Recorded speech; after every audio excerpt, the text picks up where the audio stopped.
அக்கா எப்படிக்கா? என்ன என்ன இப்படிக்கா? இல்லக்கா, இது வரைக்கும் உங்க புருஷன் உங்களை பொண்டாட்டிங்கிற ஒரு அந்தஸ்துல வச்சு நான் பார்த்ததே இல்ல. அவர் இப்படி இருக்கும்போது உங்களுக்கு மட்டும் எப்படிக்கா அவர் மேல இவ்ளோ பாசம் வருது? இப்ப கூட நீங்க அவர் கால்ல விழுந்து ஆசீர்வாதம் வாங்கினப்போ அவர் உங்களை பெருசா கண்டுக்கவே இல்ல. அப்புறம் நீங்க மட்டும் எப்படிக்கா அவர் மேல இப்படி அன்பு காட்டுறீங்க?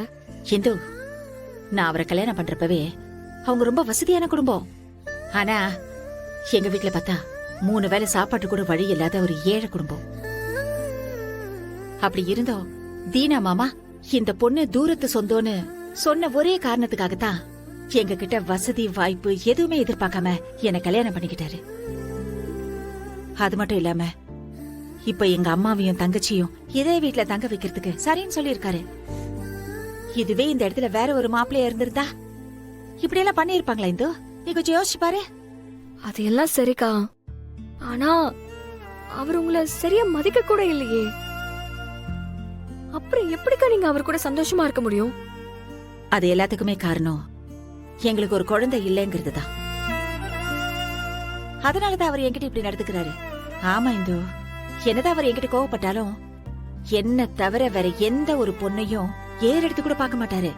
ஒரு பொண்டாட்டியா எனக்கு அந்த ஒரு சந்தோஷம் போதாதா?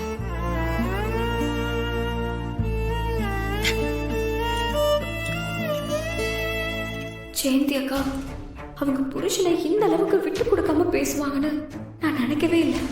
அவங்க புருஷன் மேல இந்த அளவுக்கு பாசம் வச்சிருக்காங்களே, இப்ப அவர் தான் கதிரை கொலை பண்ணிருக்காருங்கிற உண்மை தெரிஞ்சா ஜெயந்தி அக்கா எப்படி தாங்கிக்க போறாங்க? என்ன இந்து, ரொம்ப நேரமா ஏதோ டீப்பா யோசிச்சுட்டு இருக்க? ஒண்ணும் இல்லக்கா.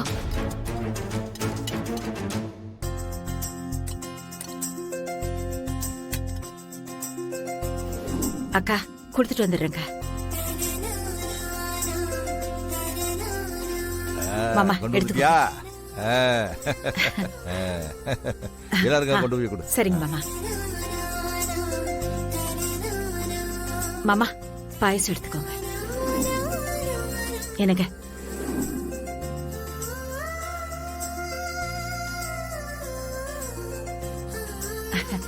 அக்கா பாயசம் எடுத்துக்கோங்க.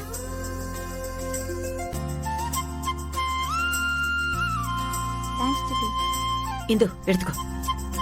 மா பாயசம் எடுத்துக்கோமா.